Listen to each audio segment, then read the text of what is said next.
We'll just wait as some of the attendees are coming into the webinar now.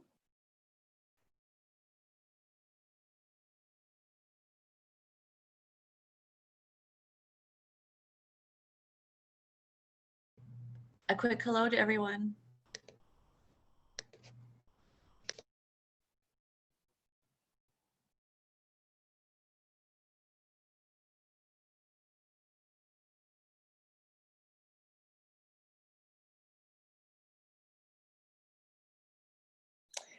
Okay, hello everybody. Welcome to the third session of Financial Literacy 101, a four-part series co-produced by the Canadian Women's Chamber of Commerce and the Women's Entrepreneurship Knowledge Hub. This series is for service providers who work with women entrepreneurs, and during today's session, we're going to cover how to answer questions about financial statements and lending. I'm going to share my screen. If you'll give me just a minute.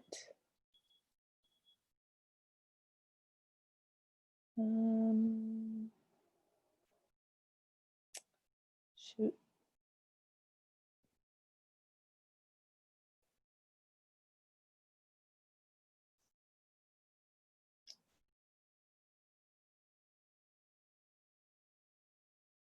This isn't working the way I wanted to. Oh, here we go.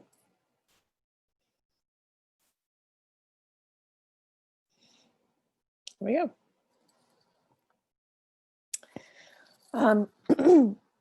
So before we start, I would like to take a moment to acknowledge the Indigenous people of all the lands which we call home.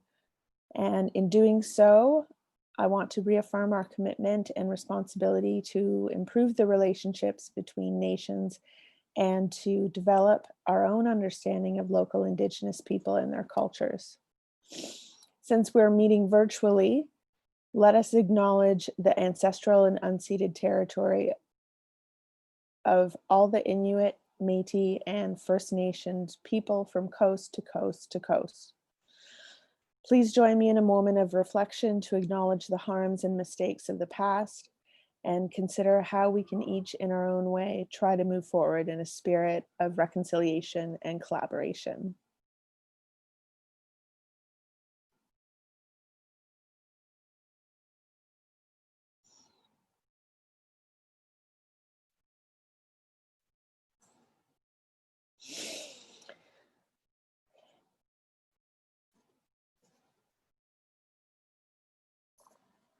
So my name is Nancy Wilson, and I'm going to be your host and moderator today.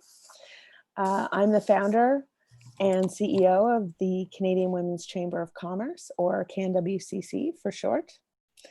CanWCC is Canada's only Chamber of Commerce that represents and advocates for women identified and non-binary entrepreneurs, founders, and business owners. We support entrepreneurs directly by providing a community, resources and tools, and advocacy to eliminate or mitigate systemic barriers. And we support service providers like you by promoting your work and referring our members to programming and to local programming and the resources that you offer. CanWCC is proud to be a partner organization of the Women's Entrepreneurship Knowledge Hub. And Sabine Sumer is here with us today from the Women's Entrepreneurship Knowledge Hub. She's going to tell us more about what they do and how they contribute to the women's entrepreneurship ecosystem. Sabine? Welcome. Thank you, Nancy. Thank you for having me. So my name is Sabine Soumare. I'm the Director of Communications and Marketing at the Diversity Institute. First and foremost, I would like to thank Nancy Wilson and the Canadian Women's Chamber of Commerce for co-hosting this beautiful initiative. A big thanks to BDC as well, who will be leading the session with Laura Didick. At the Women's Entrepreneurship Knowledge Hub, or we also call it WEKH, we are committed to serving and advancing women entrepreneurs at all stages of their business. This support is important, now more than ever before, as the COVID-19 pandemic has had a disproportionate effect on women entrepreneurs, and particularly Black, Indigenous, and disabled entrepreneurs. We're working across the country through 10 regional hubs in both French and English to share research and resources on women entrepreneurs in Canada. Drawing on the expertise of a network that includes over 250 organizations, we also host and support programming that highlights opportunities and best practices for women entrepreneurs and the organizations that support them, like this event that we have gathered at today. The past few months, we have heard women entrepreneurs face barriers around entrepreneurial capital, and this initiative can play a role in helping them succeed by providing the right advice, the right connections at the right time. This issue around entrepreneurial capital is a priority for us, and in addition to continue to build on our research focus on who gets funding and who does not and why, we are also mapping the ecosystem of funding to better understand where the opportunities and gaps are. We are building a programming that increases women's access to financial, social, and entrepreneurial capital. And finally, I would like to mention that we have a Financing Women's Entrepreneurs in Canada paper that will be released very soon, so stay tuned. WEKH is also working on initiatives to help mitigate the impact of COVID-19 on women entrepreneurs. And for instance, our most recent sharing platform with the Forum for Women Entrepreneurs is a free online ask and give platform for women entrepreneurs to get support they need for their business. And so far, more than 600 women have joined the community, and I invite you to join us as well. We also launched our new See It Be It campaign alongside the See It Be It Women's Entrepreneurs Beyond the Stereotypes playbook. As you know, the word entrepreneur is often tied to images of white men leading to tech companies. And so we are challenging these stereotypes by applying a gender and diversity lens to the entrepreneurship ecosystem and uncovering how gendered assumptions create barriers to women entrepreneurs. Because in fact, if you can't see it, you can be it. I invite you to visit our website at wekh.ca and click See It Be It to learn more about the campaign and also to download the playbook. You can also feel free to go on our website for more information about the sharing platform. I will be sharing the link for you, and you can have actually register, and we'll be happy to have you part of this community. You can also find us on social media, Twitter, LinkedIn, Facebook, Instagram, to stay up to date on upcoming events and news. So thank you for being here. Thank you, the audience, for tuning in, and have a great session.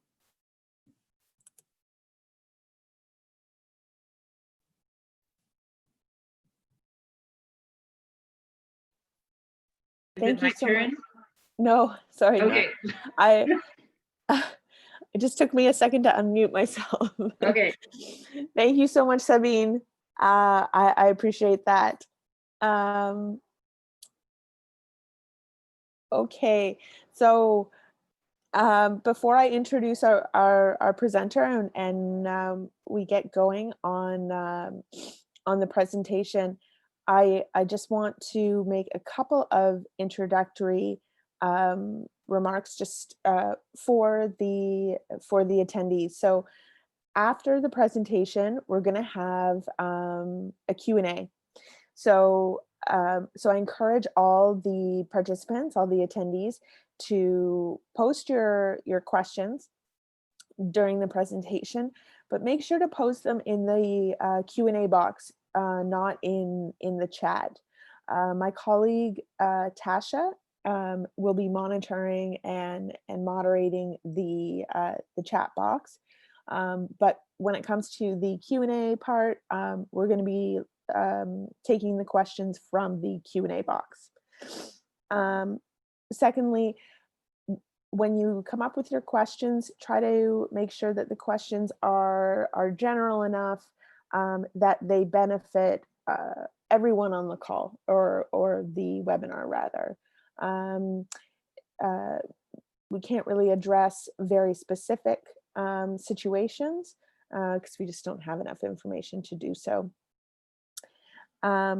Finally, sit back and really, sorry, cell phone's off. Finally, sit back, watch the presentation, absorb it. Don't spend too much time taking down notes or anything. Everyone's going to get a copy of the slides, and as well as another resource document, and the recordings. This recording plus the recordings from the first 2 sessions from this series are on the Canadian Women's Chamber of Commerce YouTube channel. So you can go back, you can rewatch it. This is all available. So just sit back, listen to Laura. She's fantastic, and just absorb the information. That's all I'm going to say. Probably too much already. And so without further ado, our presenter today is from the Business Development Bank of Canada, BDC. We all love our short forms. Laura Diddick is Vice President and National Lead for Women Entrepreneurs at the BDC. She's a sought-after presenter on the topic of women entrepreneurship and leadership. So I'm so pleased to have her here with us today. Laura, I'm going to turn it over to you. Thank you, Nancy. You notice that Nancy said absorb the information, not enjoy the information. We're talking finances and numbers, and I guess my point to that is that financial management is something that's not often enjoyed or even people want to learn about, but it's so important. So thank you, very important topic, and thank you for having me here. And Sabine and WEKH, I just want to give you kudos for this See It and Be It campaign. It's an absolutely amazing initiative, and it's much needed. So I think that's great. So thanks for having me. I'm just going to share my screen. I think many of you were probably with us last week, and this is kind of the next iteration, I guess, of it. So I'm going to when we are going to have a little bit of a repeat of next week, just a small portion of it. I'm not going to get into too much detail, but it is very important that you do understand the finance, that the clients you work with understand their financial statements. And what I'm asking you is really to help, I guess, when you're working with clients, to encourage them to really not become accountants, but to really understand their financial statements and take an interest in them. And so if you weren't able to participate last week, then that recording, as Nancy has said, has been shared, and I encourage you to spend a little bit of time listening to it. So poor financial management is one of the leading causes, if not the leading cause, of business failure. And it's always important, but this has never been truer than in these difficult times. Obviously, companies have been in a position where revenues have slowed down, or in some cases have halted, and expenses still need to be incurred. Even with all the great government programs, there's still some expenses that need to be incurred. So by mastering some easy methods and taking big steps towards building a stronger and more profitable and a faster growing business, then companies are in a position that they can not only grow, but they do understand their cash and the ins and outs of their cash enough that, heaven forbid, another pandemic hit or something, that or an economic cycle or anything, that they can not only live through it and survive through it, but also thrive through it. So that's what we're going to talk about today. We're going to spend a lot of time talking about cash flow. So this is an interesting stat. A survey of Canadian small businesses found that 93% when they asked, and this isn't just women, this is all business owners, but small business owners across Canada, but when they asked about, do they feel they understand do they have good financial literacy skills, and do they understand, their financial management principles, 93% said that they felt that they did. Yet when they were asked just some very simple financial questions that any business owners, about their statements or any business owners should know, only 7% were able to answer the questions correctly. So I guess the message there is sometimes when they think they know, but there's a gap in that they actually don't know and they don't really understand.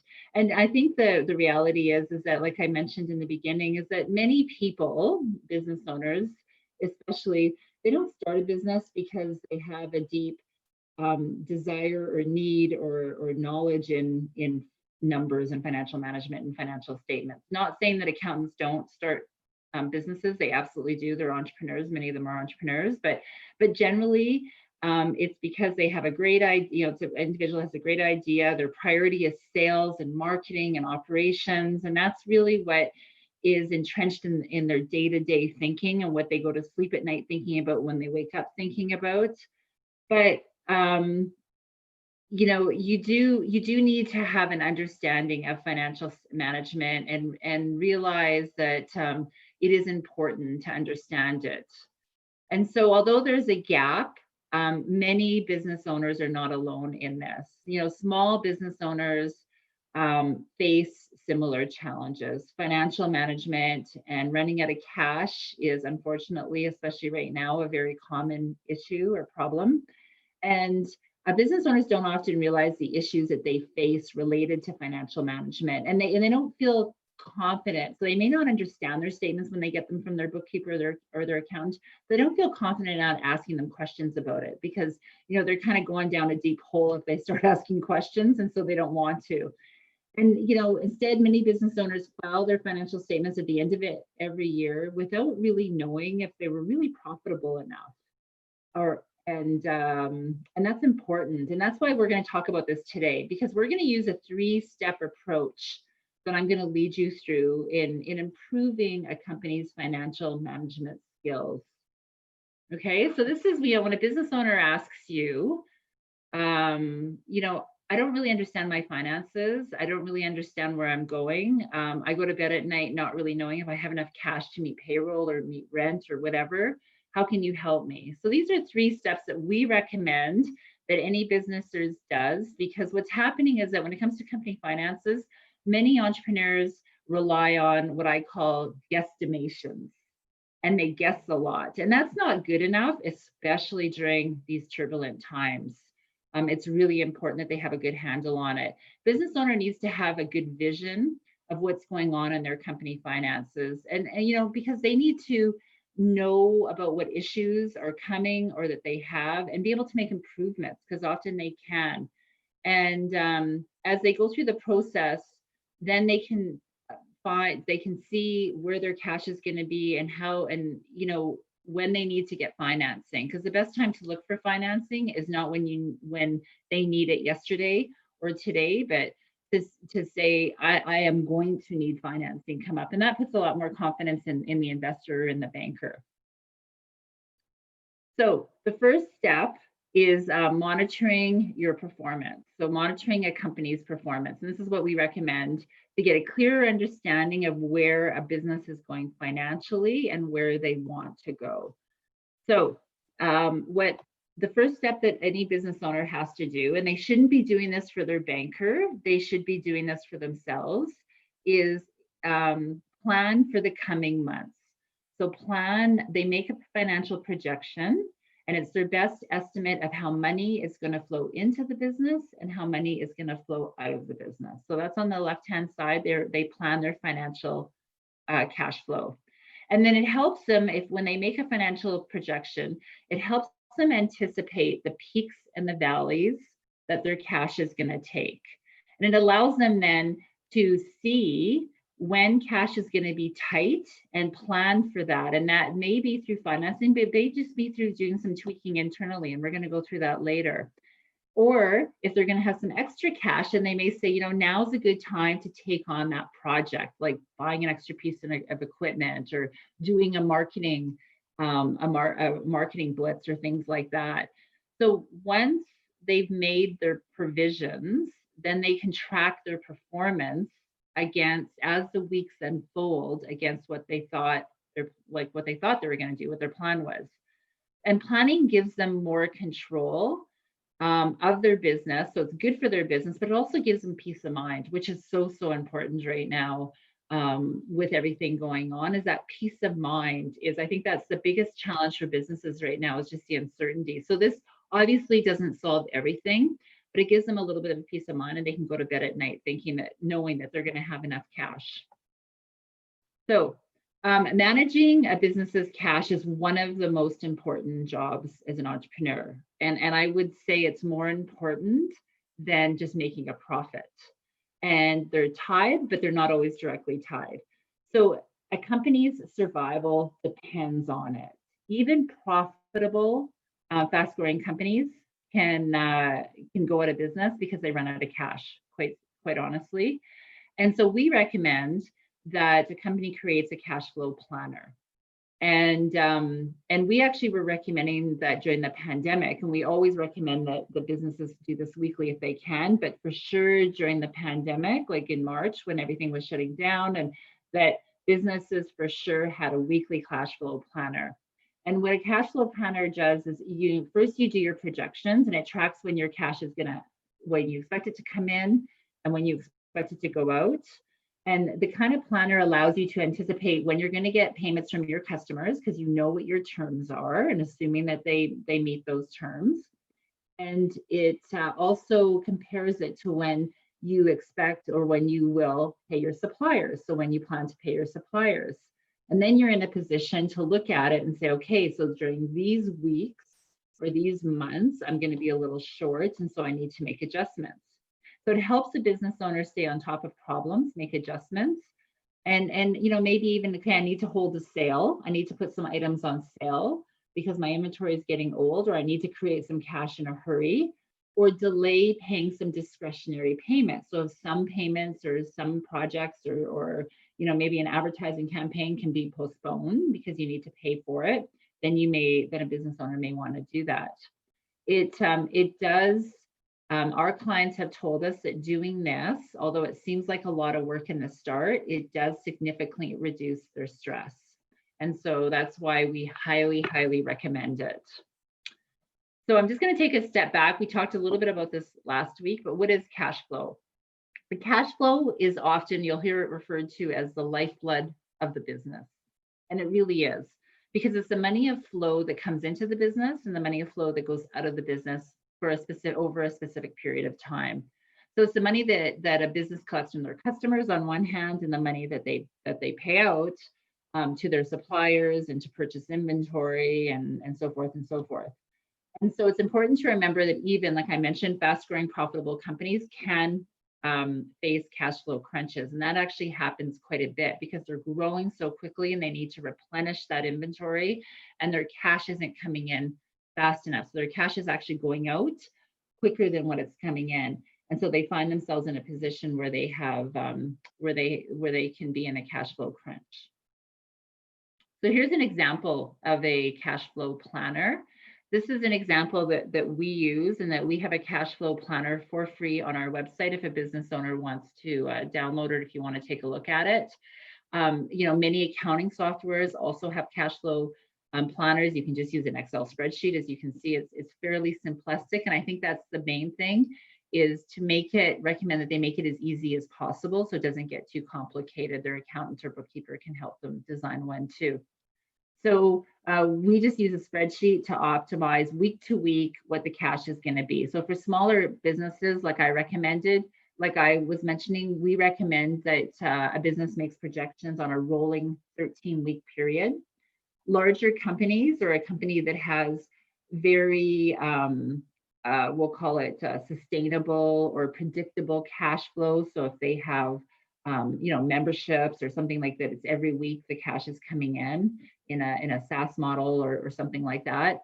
And it's very stable. It's a very stable cash flow. Then they can do it monthly. But in most cases, we do recommend that they do it weekly over a 13 rolling week period. So first, the company lists the expected cash inflows. So the receivables, the cash sales, as well as any loans, subsidies, grants, any other sources of cash goes, you see just below the blue in the cash inflows. And then next, they list the cash outflows. So this is their reoccurring monthly payments, paying for their inventory, paying for their utilities, rent, don't forget about salaries, things like that. So you can see in this case, the entrepreneur at the beginning of week 1 has a starting cash balance of $10,000. And she expects to have a net outlay of $1,000, and so now that's net after the inflows minus the outflows. So at the end of week 2, her cash is actually lower. She has $9,000, so she actually has less in the bank.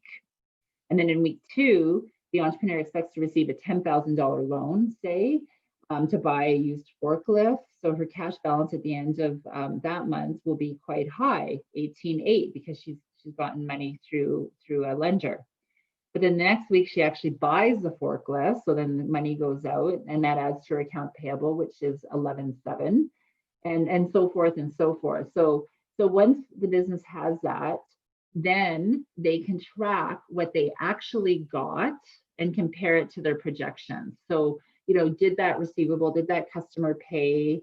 Did they pay their payroll is usually something that is constant, but did they pay their supplier, things like that. So in this way, they update their planner on a rolling basis, and then they can see very quickly how they're doing and where the variations are, and if they need to take corrective action. And a little later in the presentation, we're going to talk about, and we covered it a little bit last week, but we're going to talk about some tips on how a company can some very easy tips to tweak their cash flow and how they can do it. But in this case, they're predicting when they're going to have some issues, and they can just look. It's only a week old, so they can look back a week and go, okay, I'm having some issues here, so they can tweak it.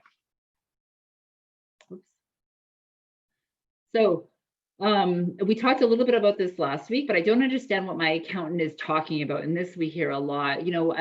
As a banker, often you ask questions about someone's financial statements, and if they say, well, you need to talk to my accountant, you need to talk to my accountant, then that's usually an issue about some very basic, like, why did your cost of goods go up?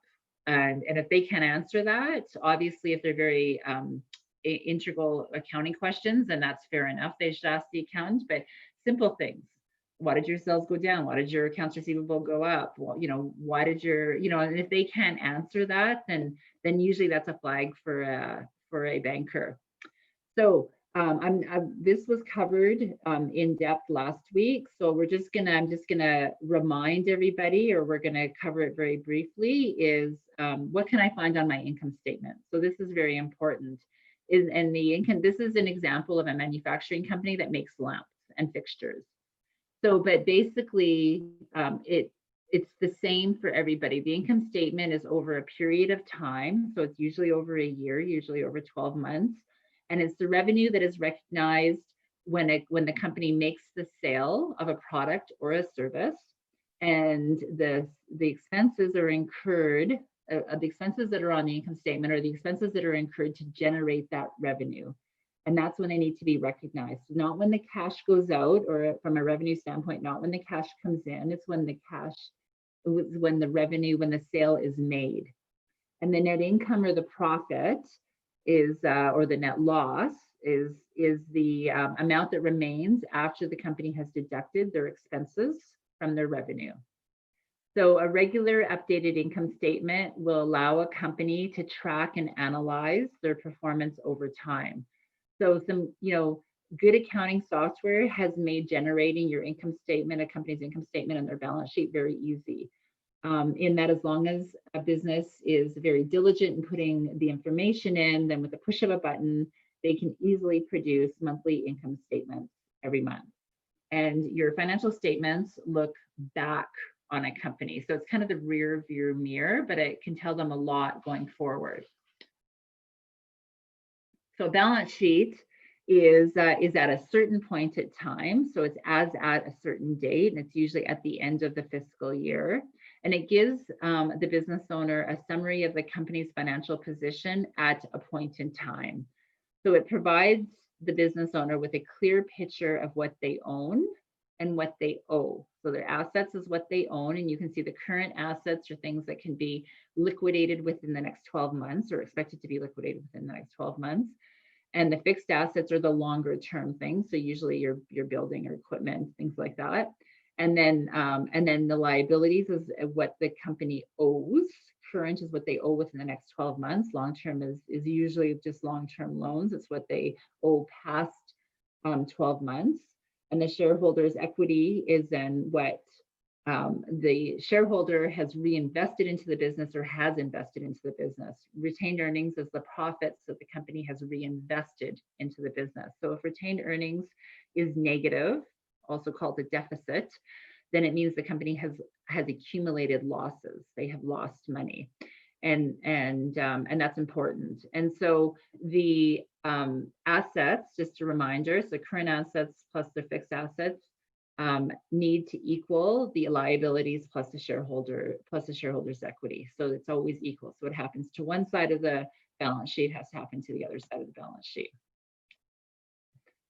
And this is a cash flow as part of the statements. And the cash flow statement provides a high-level view of how cash is being moved through the business during the period. So during usually the fiscal year. And the cash flow statement is broken down into 3 types of activities. And this tells the banker a lot. A bank will look at the cash flow statement, or an investor will look at the cash flow statement very closely. It tells them the cash flow that a company is generating from operations, so which is their core business, from financing, so what they got from usually a bank or some kind of debt from family and friends or themselves or different things, and then their investing activities. So that's usually what they acquired and if they sold assets. So it shows how the cash flow position in the company has increased or decreased during that period. So this is where a bank will look to see what kind of cash, because the income statement doesn't tell them what kind of cash the company's generated, the cash flow statement will.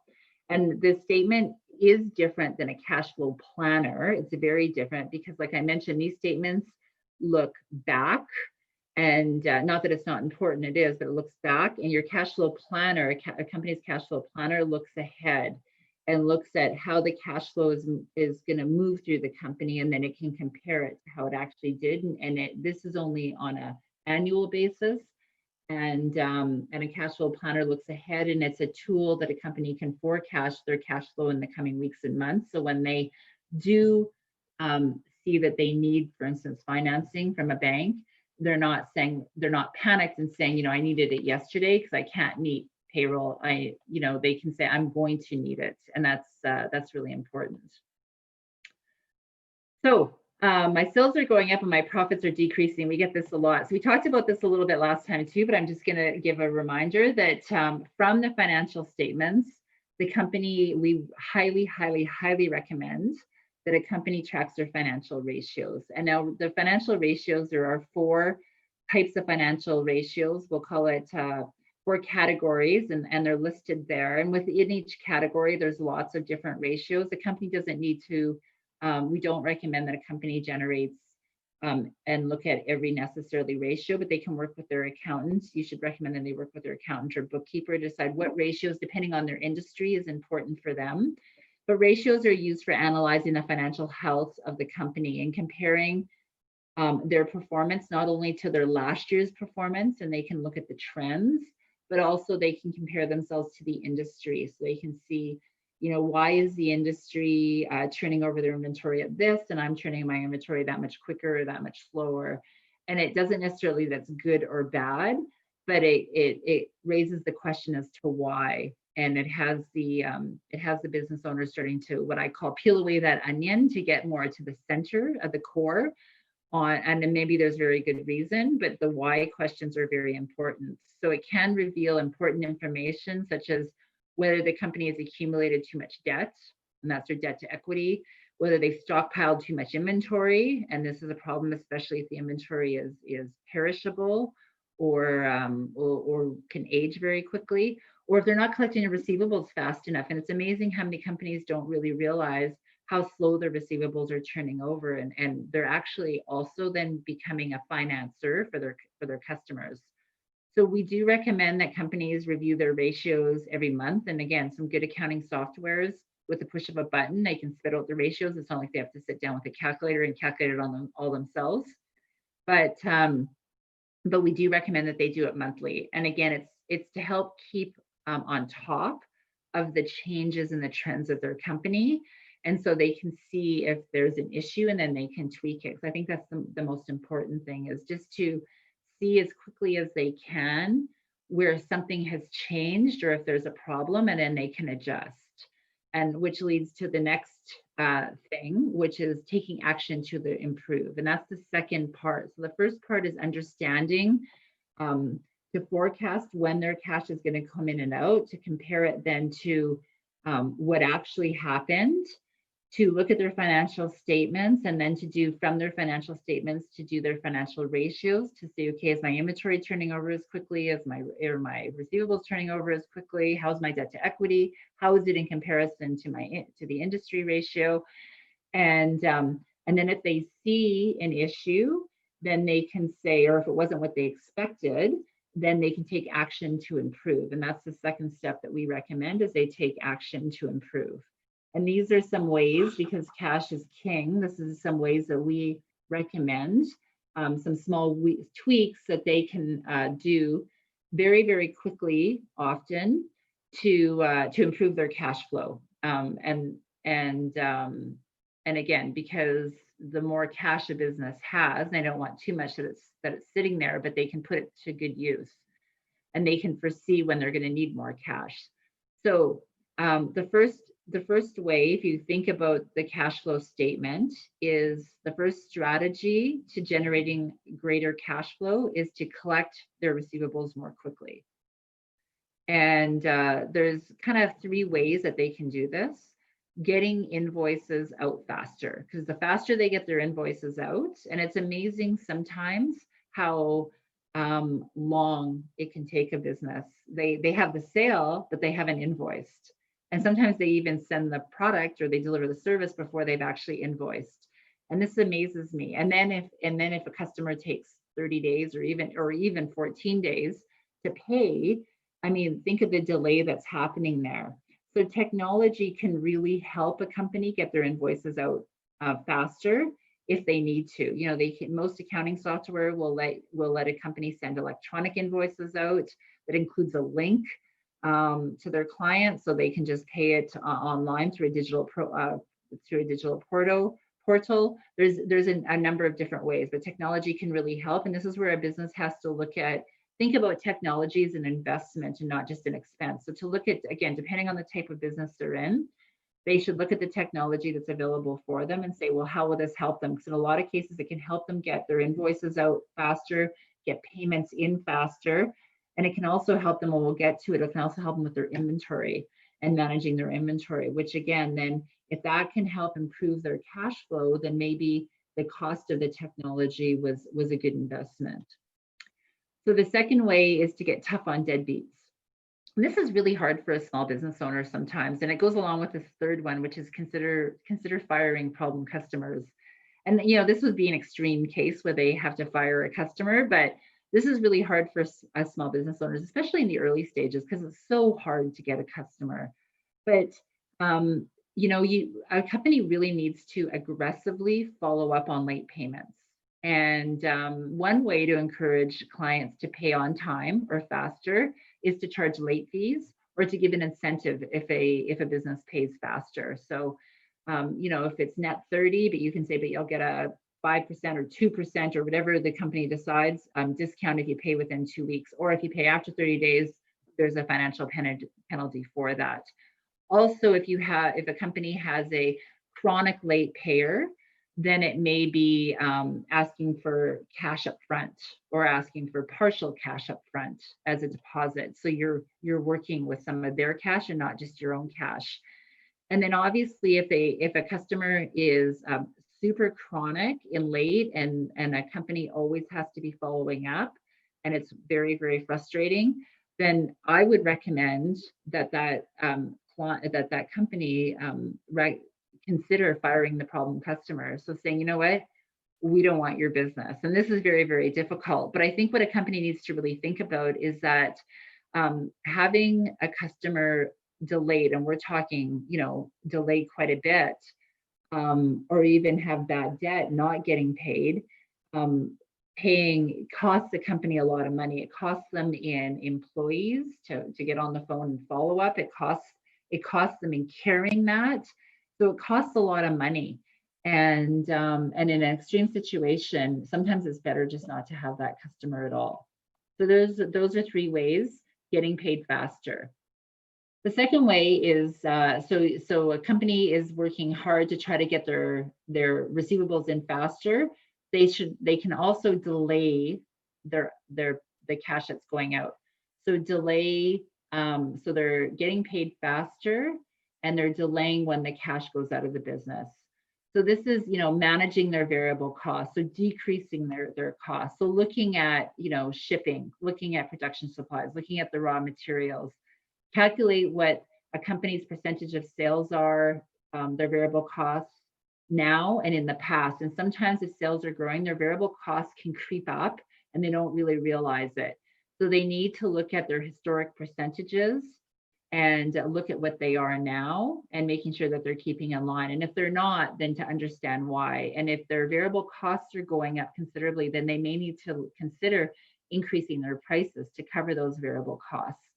And especially if they have some foreign exchange, if they're buying externally and foreign exchange rate has gone down, so it's costing them more, sometimes that can get away on a company and they don't really realize it.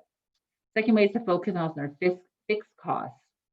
Some companies think that fixed costs they get a little complacent in here, and it's good every now and then. It doesn't need to be monthly, but whether it be quarterly or semi-annually or annually, to look at their insurance, to look at their utilities, to look at their maintenance contracts. Make sure that they look at the market, make sure that they're still getting charged what market rates are, because if they can decrease their fixed costs, then that obviously helps them. We talked about investing in technology, so that can help their business in improving its efficiencies and increasing productivity and reducing their costs. And then giving incentives to staff, and this is really interesting.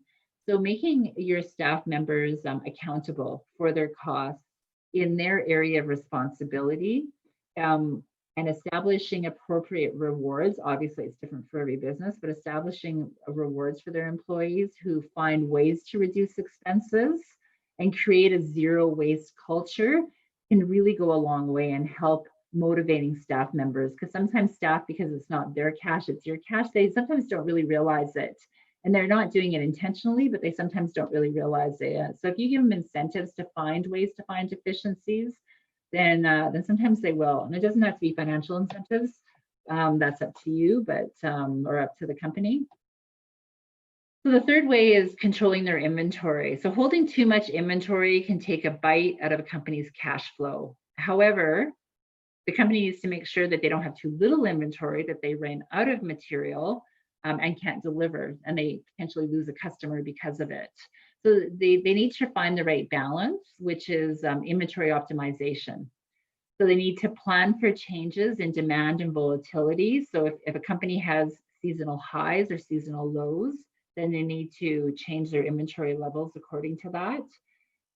They need to optimize for different customers. So, depending on what they're selling, for instance, if they're selling furniture or something, then, some customers may have a longer expectation. Their expectation may be that they don't need it for a longer period of time. So they can optimize for that depending on different customers. And this is really important if a company sells to commercially, and if they sell residentially, for instance, in the building industry, those expectations can really change. They should also work on building strong supplier relationships. And this is really important during the pandemic, that they not only have a different source of suppliers, because if that one source of supply gets cut off or is shut down because of a pandemic, that they have another avenue, because nothing is more frustrating for a business when the sales are there, but they can't get the inventory to then fulfill the order. And working with their suppliers and being proactive with their suppliers, that if they need a little bit longer terms for a certain period of time during their busy periods or something, then they work with their suppliers. And it's amazing. Their suppliers obviously want them to stay in business, because the suppliers are only as successful as their customers. So, in a B2B business. So it's really important that they do work with their suppliers and see if they can extend their terms if they need it and things like that. And then during times maybe where the supplier needs the cash, then the company will offer to pay faster. So it's definitely a relationship that a company should work on. We talked about technology, so I won't talk about that again. And consider dumping losing products. So it's amazing, again, by understanding the cash flow and understanding the company's financial statements and keeping a strong eye down to every product or every service of their cost of goods sold and their margin, then it's amazing how some companies don't even realize that on certain product lines, they're actually losing money. And again, if a company is consciously doing that, and they may be doing that, there's situations where they call them loss leaders. It's to bring the customer in, so then they buy other things that are more profitable, but they're doing it consciously and they're doing it intentionally. They're not doing it and not even realizing that certain product or service is actually, they're selling it at a loss, that it's very conscious if they do it. So once they have that, a company may look at their cash flow and go, geez, I've pushed out, I'm collecting my receivables as fast as I can. I'm delaying my payables as much as I can. I've reduced my variable costs and my fixed costs, and I'm optimizing my inventory. I still am not going to quite have enough. I'm going to need external sources of investment, and that we talked about debt and equity last time. But let's say which is in the most common cases, I'm going to need some financing. I want to keep the control of my company. I want to keep ownership of my company. So I'd really like to, I really need to get some financing. But again, if they can see that coming, they're going to have a little bit of a cash crunch and their line of credit is not enough. I'm going to need some financing. They can be proactive in going to the bank or going to whoever is going to lend them money and say, I'm going to need, rather than I needed it yesterday. How quickly can you get it done? And I guess what's also important, just before I go on, is that not only I'm going to need, but I can tell you how much I'm going to need. Because it's amazing how sometimes what happens is we say, they come in and they say, I'm going to need finance. I need financing. I need it yesterday. Well, how much do you need? Well, I don't know, how much can I get? And that doesn't give a lot of confidence. So, they can come in with their cash flow and say, well, based on this and based on this, I'm going to have a deficit of this. I'm going to need this much. And again, that all gives confidence to the banker, and then you can confidently talk to the banker, and you can work together to then figure out what the best form of financing is. And we talked a lot about last week about whether it's short term, whether it's long term, what you need it for, things like that. So I'm just going to end with get the financing you need. So this is, we talked about financing last week, but this is really important and I want to touch on it. Now it's touched on, what a bank is looking for. So the 5 C's of credit. And he talked about sort of the 7 mistakes that often business owners make in their financing, but really important that a business owner, then when they go to the financial institution and they're saying that they need financing, and they say how much they need and they say what they need it for, that they understand the details of the loan. And these are the sort of 4 general things that we touched on last week, but understanding the details of the loan, that's really important. It's amazing how many business owners just go to the interest rate. Well, what's the interest rate? But what's really important, and if they understand their cash flow, then they'll know, do they need seasonal payments? What is the length of the loan they need? Do they need the repayment flexibility? So if they're implementing a project, do they need it to be interest only for a few months? And that interest only can really help preserve their cash flow, because then cash isn't going out, so they can put to fruition what their project is. Like, for instance, if they're buying a piece of equipment and it's going to take time to get that equipment up and going, to train the staff on it, those are all costs that have to be paid out.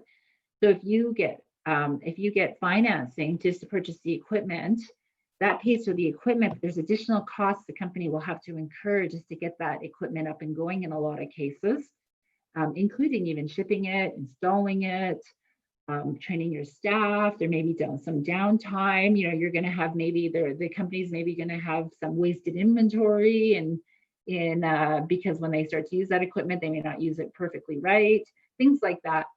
And so if a company has borrowed money for that equipment and they have to start paying it back the next month on a monthly basis, that can hurt their cash flow.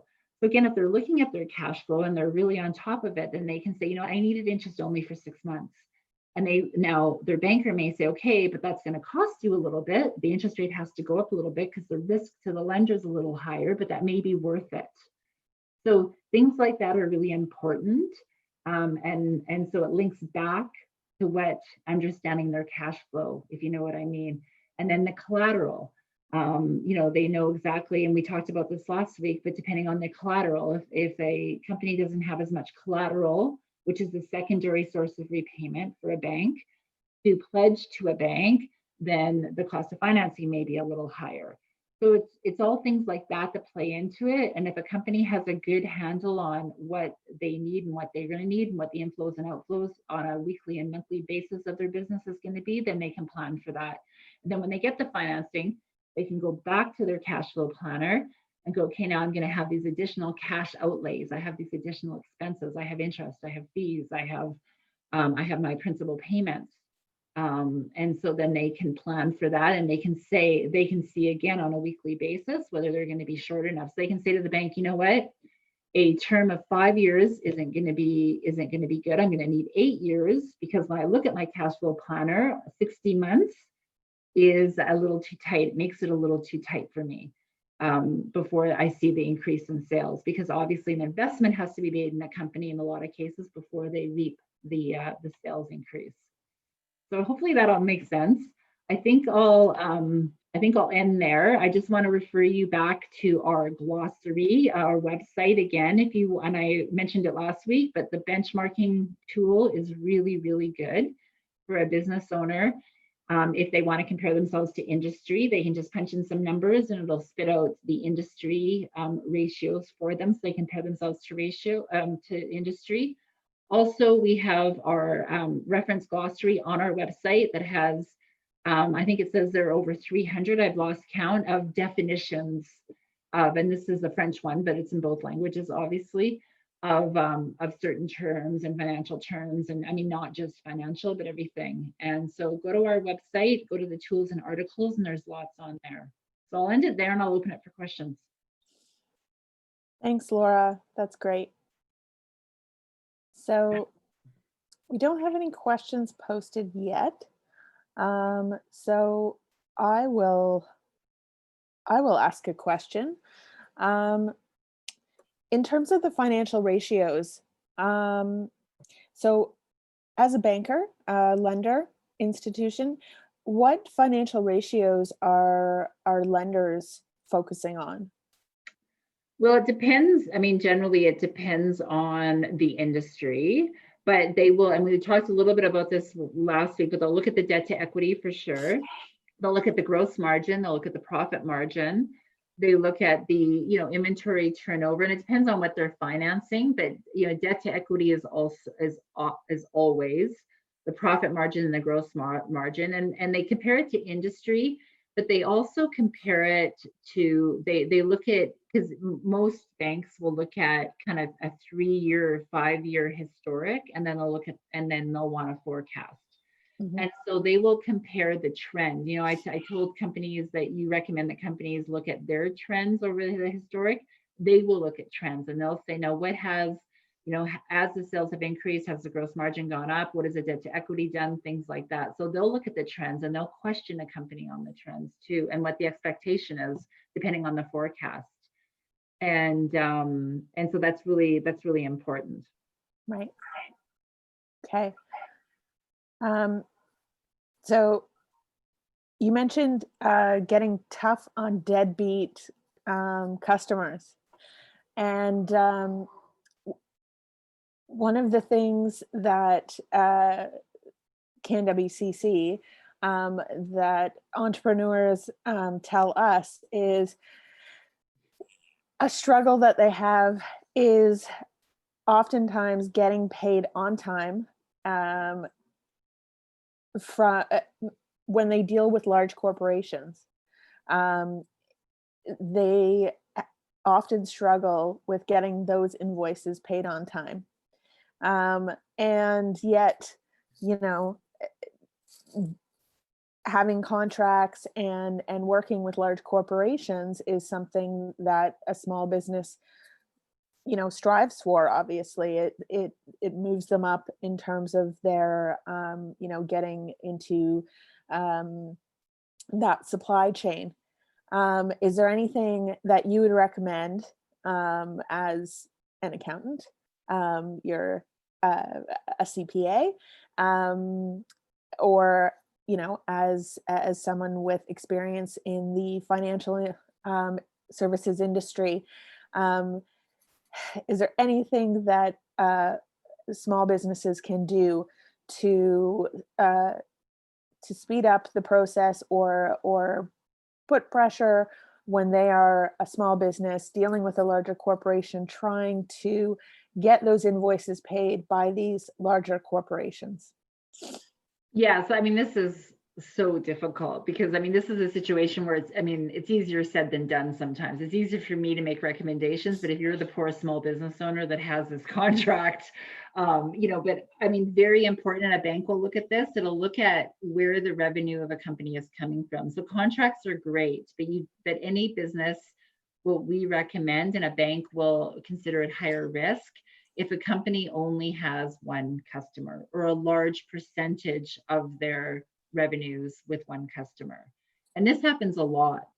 It's amazing because, you know, and for some corporations, I mean, this is part of their strategy, right? Like they want that supplier to be dependent on them because then they can drive the terms and conditions. So really, really important that a business owner, and again, sometimes easier said than done, but a business owner doesn't put all their eggs in one basket with a customer, no matter how big the contract is, that they make sure that they have a little bit of diversification if they can. And that they take into account, this is why the cash flow planner is very important, because they take into account knowing that, you know, for a large corporation, unfortunately, and it's not right, but unfortunately, it doesn't matter what your terms are. Like I've heard business owners say to me, you know, I told, you know, let's use an example, Shell Canada, because I'm in Calgary and an oil company, that my terms are 15 days or 30 days. And they just keep on saying, we pay in 90 days, we pay in 90 days. and you know, it's like you know, it's against Goliath sometimes. And so unfortunately, sometimes you can't, you know, I think when you negotiate a contract, if you know that corporation pays, and you can, you know, you can often find this out, pays in a longer term, you work that into your margins because you are now in effect a bank for that corporation, because that's what business owners forget about. They're in effect a financier. So you take it into your margins if you can, and then in your cash flow planner, you're planning for that. You plan to say, like, I know my terms are net 30, but I know that they don't pay for 60 days. So and then you can see, and then when you go to the bank, you can say, and you know, if it's a big corporation, that's a good receivable. So a bank will take that into account, and they know that. So you can say, you know, according to my cash flow planner, I know that they don't pay for 30 days, although my term, or yeah, I don't know that they don't pay for 60 days, although my terms are 90. So I know that I'm going to 30. I know I'm going to have a little bit of a shortfall. I'm going to need a line of credit or a draft or something to cover that. And you know, the bank is taking collateral on those receivables, and so a big corporation is usually, I mean, depending on the corporation, I mean, they're good receivables. So the bank will margin on that. But again, it's knowing that and it's planning for it that's so important, because sometimes you can't control that. Yeah, absolutely. So hopefully that helps. Yes. I think so. So we have a couple of questions now coming in. So the first one here is, thanks, Laura, for explaining everything clearly. How can we calculate the profitability ratios and other ratios you mentioned? Can you tell us the formula, please? Oh, yeah. So we can go through all the formulas, but there's so many. What I do recommend is going to our website, and in the glossary, it has the terms. It has all, and I mean, a quick Google will tell you too. But your profitability ratio, there's your gross margin, which is your operating margin. So your sales minus your cost of goods sold is your gross margin divided by your sales. So in other words, if I'm selling something for $10 and it costs me, or $100 and it costs me $10 to make it, then I'm making a 90% margin. And looking at that over time, and looking at looking at it by product or by service, like I mentioned, because that's really important. And so many business owners don't do that. They just look at the net. And then looking at the net income. So on a bottom line cases, so profitability on my bottom line, what am I making per sale? So on every 1 unit I sell, what am I making after all my expenses, not only variable but fixed, and looking at that over time. And then your inventory turnover and your receivables turnover is how quickly are my receivables turning over. So how quickly, when I get inventory in, is how quickly am I selling that inventory. And it's amazing to some bit. Obviously, if you're a restaurant and your inventory is the food that you're cooking with, you want your inventory to turn over really quickly. If you're a business that has a little bit of a longer shelf life, then you can push that. Sometimes it's okay to have a little bit. Will have a little bit of a longer turnover. Or if your inventory comes in from overseas and it takes 3 months to get here, then you want a little bit of inventory sitting over. But that's where it really depends on the industry. And we can't give you a magic number on what that should be, but that's generally what it is. But I would recommend you do a quick Google or go to our website, and it has all the key industry ratios on there and how to calculate them. And like I say, most accounting software, you don't even have to get a calculator out. You push a button, it'll spit it out for you. Yeah. The great thing about looking at the actual calculations or the formulas is it will tell you, if you want, it will tell you the components that go into that ratio, so that if you want to improve or change that ratio over time, then you know what components to work on. Yeah. So you can decrease your cost of goods sold in order to impact that gross margin. Yeah. And those are the things to focus on in order to manipulate or change that ratio over time. And it's amazing. I mean, that's a great point, Nancy. And it's amazing how, especially during the pandemic, and more people are buying online now. And I think that is here to stay, that we've gone from bricks and mortar to bricks and clicks, you call it. And so we talked about it. Any business that does not have a really good e-commerce strategy or digital strategy absolutely needs to have one, no matter what business they're in. So I would highly recommend they look at that. But what's really important is that now businesses are selling online. It's amazing how, and the expectation of consumers, we've moved to an expectation of consumers of speed, so fast delivery, and shipping included. It's amazing how many consumers get upset sometimes, again, depending on your business, not always, but if shipping's not included. So it's amazing how a business owner will just throw in the shipping, but not realize how much that shipping is actually costing them. And so knowing, that is a cost of goods sold. So, that is a variable cost. So knowing that and knowing what you're paying and what that does to your gross margin is really important. And again, there's no right answer, but as long as it's intentional, you've done it intentionally and you're aware of what you've done. My gross margin has decreased because I'm including shipping, and I am willing to do that. It's something I need to do to stay competitive, but it's intentional. And it's, I'm not, you don't wake up one day and go, wow, why am I losing money? Yeah, absolutely. And the other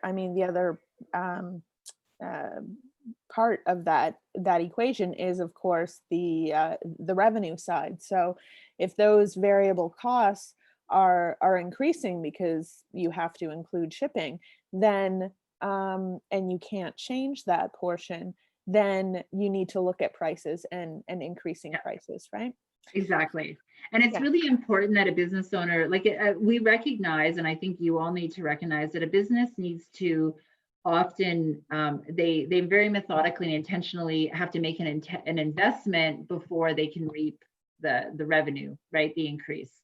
So in other words, they have to buy a piece of equipment and start using it, start producing before they can have the sale from that equipment. And or a marketing campaign, they need to spend for the marketing campaign to get the visibility out there, then to get the customers in the door. But planning the cash flow around that and what the payback is going to be is really important, because cash outflow in a lot of businesses needs to happen before the inflow happens. And this isn't only in a startup, it's throughout the life of a business, and especially if a business is growing. I mean, in a lot of ways, it takes more money to grow a business than it takes to start a business. And a lot of business owners don't realize that. They think that once I get past that startup stage, then I'm clear, I'm good. But it's something that, you know, costs are constantly changing, competition is constantly changing, the economic environment is constantly changing. So they, especially now that we've gone more global, it's a good thing, but it's also a higher risk to a business, in that they really need to stay on top of it.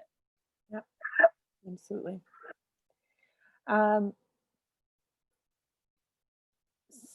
Okay, the next question. How can we get tough on deadbeat suppliers who don't provide quality materials to business owners? Oh,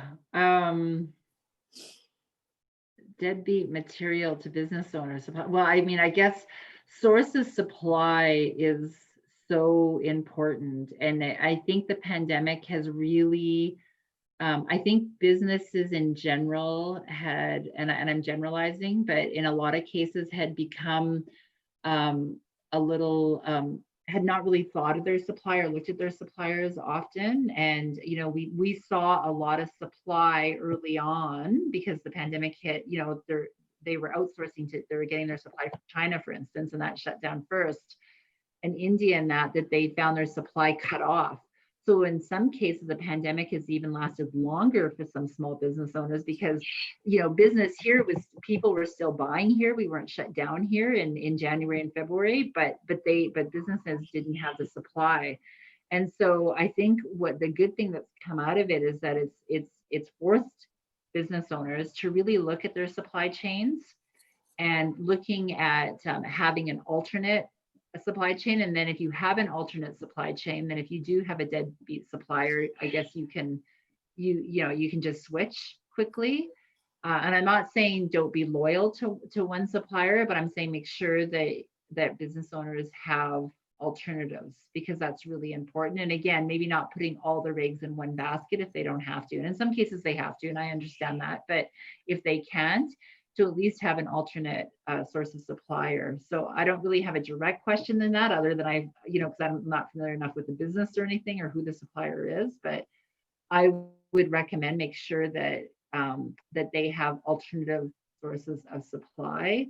And this sourcing local has become, not only has buying local become a huge thing and something that we should collectively recommend and keep promoting, but also sourcing locally, because that all helps Canadian businesses. And not only that, but it gives assurance to the company that's sourcing. And again, looking at what the if it's going to be more expensive, maybe, but what's the offset to that? Does it give you an assurance of supply? So, and I can't answer that for any business. It's just looking at, is it more expensive? How much more expensive? And is that extra expensive it is worth the comfort that I know I'm going to have supply, right? So, and that's all personal decisions. Like so many of these are personal decisions. So I don't have a direct answer other than have an alternative source, I guess. Yeah. And one of the benefits of supplier diversity is having, those alternate sources or a variety of sources of suppliers within your supply chain, so that you can make sure that you always have what you need, right? So I know the BDC now has a supplier diversity policy in place. Do you want to talk a little bit about that? Yeah, so 2 years ago, we implemented a supplier diversity program. And we did it with WEKH Canada to ensure that I mean, obviously we want to make sure that with our women entrepreneur strategy, we wanted more women entrepreneurs and to deal with more women entrepreneurs to help them start and grow their business. But access to markets, access to financing is important, but access to markets is equally important. And we wanted to make sure that our suppliers, that we had diversity in our suppliers. And we're not talking just gender diversity, we're talking diversity in general. And so 2 years ago, we worked with WEKH Canada to implement our own supplier diversity program. And it's been amazingly successful. We're obviously still working on it and always looking to improve it and optimize it. But any business owner can go to our website that feels that they have a product or a service that they could possibly potentially supply to the bank, to us. And on our website, there is an I am supplier portion of our website, page on our website that they can click on, and then they can register to become a supplier. And what it does, it puts us into, and they self-identify on whether they're WEB certified or whether they're CanWCC certified or whether they're B Corp certified. And then it goes into our supplier database, and it makes them known to our procurement people that when they're looking for a particular product or service, they look at that. And we have been exposed to a lot of new suppliers that we otherwise probably wouldn't have been exposed to. That's great. CanWCC also, our board drafted a supplier diversity policy as well. It's quite straightforward to do so. There's lots of resources that any business can access, and it's you don't have to implement a massive infrastructure within your company to start a supplier diversity program within your company. It's very straightforward. It's really just about some additional outreach and making sure that you the way that you look at the suppliers you work with, just modifying that a little bit, and it really does pay dividends over the long term. So it not only pays dividends in like financially, but also with our employees. Like we found with our employees how pleased they were. And employee engagement is so important, and the fight for talent and keeping talent, and how pleased they were that we had done this and we were actually walking the talk and opening ourselves up to make sure that we have diversity, obviously not only internally within our own employee base, but that we were doing it with our suppliers too. So we're doing it with our customers, we're doing it with our employees, and we're doing it with our suppliers. And that's something that is so important, especially as we're fighting. All businesses are fighting for talent and increasing that employee engagement. For sure. So the next question comes from Michelle. She is an entrepreneur, and so she's an early stage founder. She has a tech company, and so she's been introduced to some angel investors, and so she's wondering if you have any advice for her in terms of navigating the angel investment landscape. She asks, are there any resources she should be taking advantage of to prepare for these types of meetings? Well, again, I mean, we have a Women in Tech fund that, and I am BDC.ca. I am a women entrepreneur. I'd recommend that you go on. I can't speak too much from the investment world because I come from the finance world, but I think, preparation, investors are looking to make money. I mean, let's be honest, like a bank, a bank makes money through repayment, through their interest and fees. And an angel investor is looking to get involved, offer their expertise, but ultimately to help grow the company that they can exit either back to the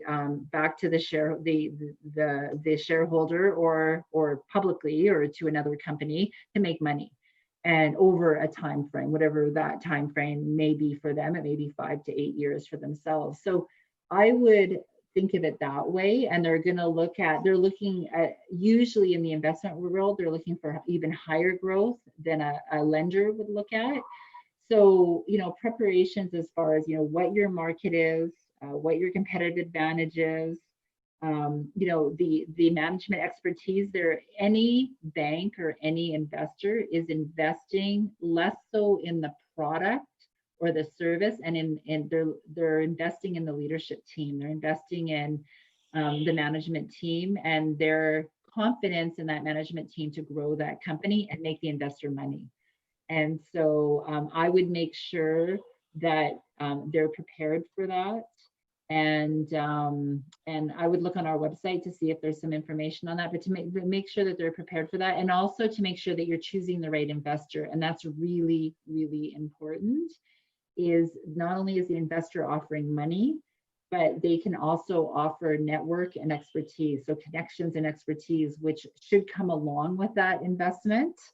And make sure that you understand what that investor can add to the business and that you're comfortable with that. And that is, in fact, what you need. Okay.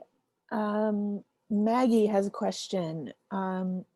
She says, government has announced various support programs, or programs rather, to support small business. How can we access the information and services in a timely manner? Where and how? Does the BDC provide such support / advisory services, such as information sessions, orientation through the BDC advisory services, or an online platform? So if I understand the question, I think she's talking about the government programs and related to COVID relief. I think so. And I would recommend that on our website under the COVID relief, we do have a list that we try to keep very current of national programs, and not only that, but then by province that they can go on. We don't, if the question is, do we help them with applying for those programs? No, we don't do that. But I don't think they're difficult. I haven't actually applied for one, so I can't speak firsthand experience, but I've heard that the government has actually made it quite easy to apply for some of this COVID relief programs. I'm not sure if WEKH, I would also recommend they go on the WEKH website, because I know that they have tons of information. And follow me on LinkedIn, because I try to really keep up to date and post things in not only with the government, but widely when things in Canada are coming, because I'm very connected into the ecosystem, and part of our role, I feel, is to be a leader and a catalyst in that ecosystem to make sure that everybody knows about events and support services that are available or coming available. So, so I'd recommend that. And I think, Nancy, do you have anything to add? yeah. So she does mention BDC advisory services. So I know the BDC does offer business advisor services or advisory services. So I know they're not specific to COVID programming, but do you want to just tell us a bit about the BDC business advisory services? Yeah, I would love to. So our business advisory services is that a lot of business owners, as I mentioned, they start businesses for reasons that they have a passion and expertise in a certain area. But a business owner has to wear all the hats, different than, an organization such as BDC that has a marketing department, has a finance department, has like any corporation. A business owner, an owner-operated business, has to wear a lot of the hats, all the hats, as a matter of fact. And they often don't have the money or even enough work to source everything out. So, they can hire an accountant, but, they can't hire a marketing person, and they have to figure all that out themselves. So our money, our financing, we have financing, we have business advisory services, because we understand it not only takes money to run a business, to start and to grow a business, but it also takes a lot of expertise in areas. So our advisory services are all experts in their area of expertise, whether it be sales and marketing, whether it be looking at their digital strategy, whether it be in human resources and developing employee handbooks and having a good, solid human resources platform. Operational efficiency. So an operational efficiency isn't only in a manufacturing environment, it could be in any environment. Where they make sure that they're operating as efficiently as they can. So, in a manufacturing environment, for instance, we have engineers that will come in and actually look at their plant and see are they minimizing time and resource waste as much as they can, because that all costs them money. We also offer expertise in, for instance, businesses in that I'd like to export, or I have opportunities to export. What countries am I going to go to, and putting in a good export plan, and obviously working with EDC in doing that. So that's everything that our advisory services team does. And so they work on a fee for service basis. And so they would put a very specific mandate in place and work with a company, put in a proper expert that is very knowledgeable in that area, and help a company not only recognize areas that maybe they need some help in, but also to then implement a growth plan with them. Okay. But I also recommend that we have lots of free advisory services on our website through ebooks, through blogs. And so go on our website, and we have tons of you can download a free ebook. And often for a small business, that'll help. Great.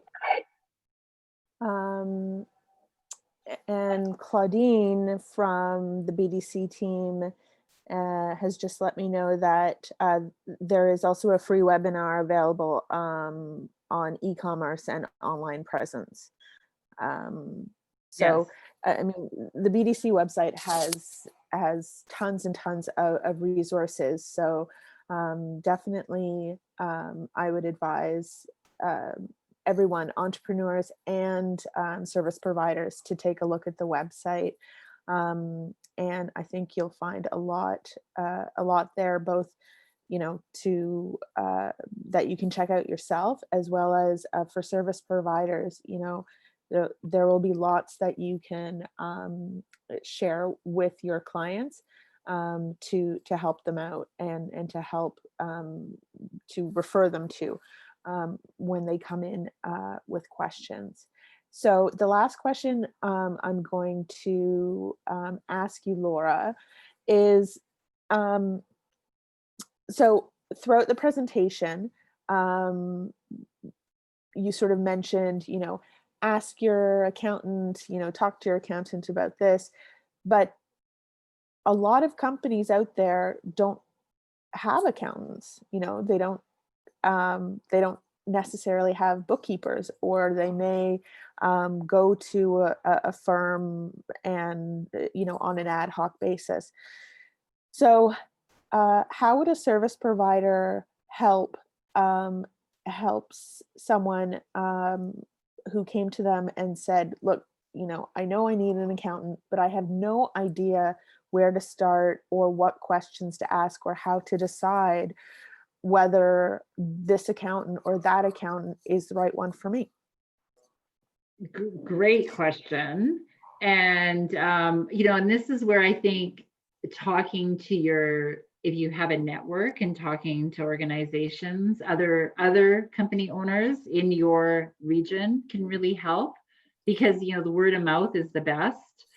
You can also, what's becoming more and more popular, because small business is growing, is to hire. You don't need to have a full-time accountant. You can hire kind of a CFO, outsource it on an as-needed basis. So there's a lot of CFOs that work with 50 small companies, because they're not working. It's not like they're working internally just with that accountant, and it's on an as-needed basis.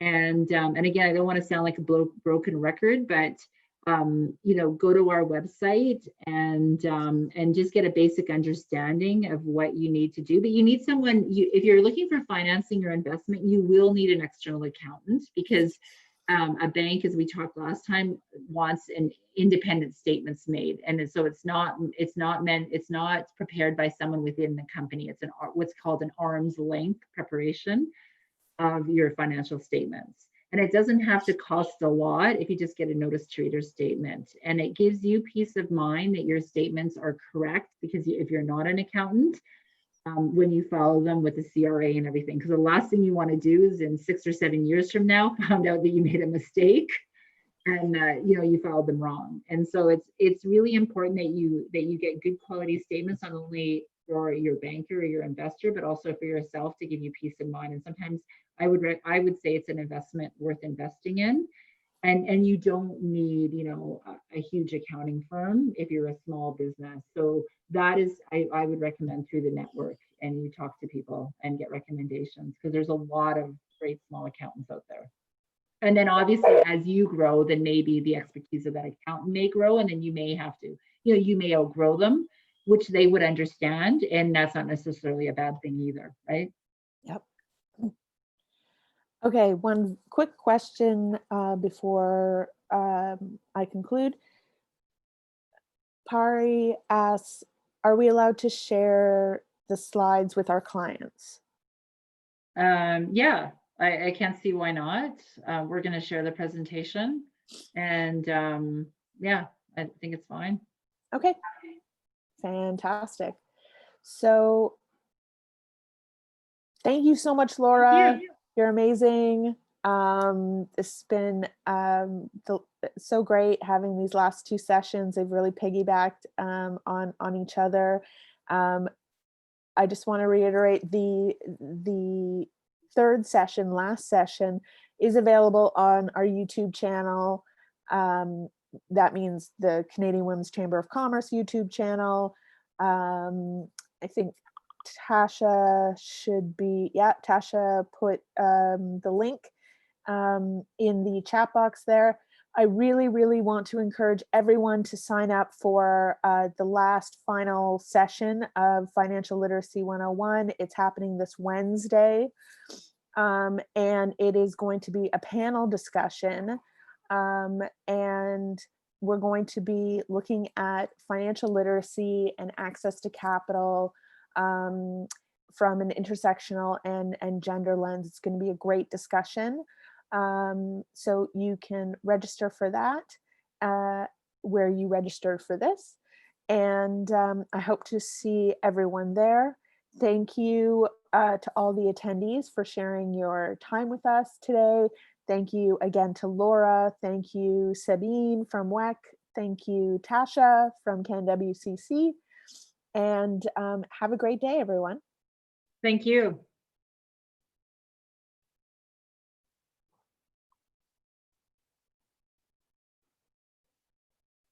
Great job. Thank you. Thanks. See you Wednesday. No, see you tomorrow. Yes, see you tomorrow. Okay, bye. Bye.